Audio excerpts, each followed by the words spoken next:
Hello friends, ఈరోజు నేను మీ ముందుకు వచ్చేసా మటన్ సూప్. ఇలా ఒకసారి ట్రై చేయండి, చాలా అంటే చాలా బాగుంటుంది. ఎప్పుడు రెస్టారెంట్లో కాదండి, ఇలా ఒకసారి ట్రై చేయండి, చాలా బాగుంటుంది. సో నేను మటన్ షాప్కి వెళ్ళి మటన్ కాళ్ళు అనేవి తెచ్చుకున్నానండి. వీటిని బాగా వాష్ చేసుకొని పక్కన పెట్టాను. అలానే దీనికి కావాల్సిన పదార్థాలు: చిన్న అల్లం ముక్క, 3 పచ్చిమిరపకాయలు, కొన్ని వెల్లుల్లి రమ్మలు.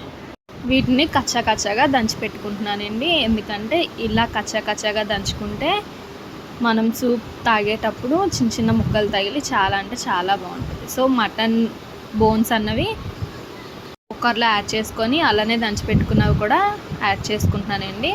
అలా టేబుల్ స్పూన్ మిరియాలు, 1/2 టేబుల్ స్పూన్ ధనియాలు, అలానే 2 యాలకులు, చిన్న చెక్క అనేది వేసుకుంటున్నానండి. అలానే 3 లవంగ మొగ్గలు కూడా వేసుకొని నేను ఒక గ్లాస్ ఆఫ్ వాటర్ కూడా యాడ్ చేసుకొని పెట్టుకుంటున్నానండి. కుక్కర్ స్టవ్ మీద పెట్టుకొని అలానే కొంచెం కొత్తిమీర కూడా యాడ్ చేసుకుంటున్నాను.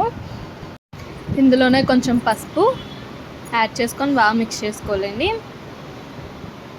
చూసారా, బాయిల్ అవుతుంది అనేటప్పుడు కుక్కర్ పెట్టి విజిల్స్ వేయించాను. ఒక 8 విజిల్స్ వేయించాక అలా వచ్చిందండి. నేను మళ్ళీ ఒక 1 గ్లాస్ వాటర్ అన్నది యాడ్ చేసుకుంటున్నాను. వీటిని బాగా బాయిల్ చేయాలి.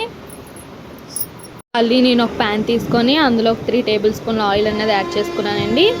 చిన్నగా కట్ చేసుకున్న అల్లం, వెల్లుల్లి, అలానే ఉల్లిపాయలు కూడా బాగా ఫ్రై చేసుకోవాలి. పచ్చిమిరపకాయలు కూడా యాడ్ చేసుకొని బాగా ఫ్రై చేసుకుంటున్నానండి. అలానే ఇందులోనే కొంచెం కారం, అలానే నేను కొంచెం గోధుమ పిండి కూడా యాడ్ చేసుకుంటున్నాను. ఎందుకంటే చిక్కగా అండ్ టేస్టీగా కూడా ఉంటుంది గోధుమ పిండి యాడ్ చేయడం వల్ల.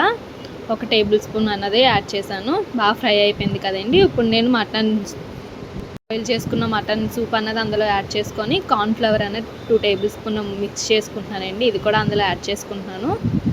సో ఇప్పుడు మనం బాగా మిక్స్ చేసుకోవాలి. చూసారు కదండి. అలానే కొంచెం కొత్తిమీర కూడా యాడ్ చేసుకుంటున్నాను.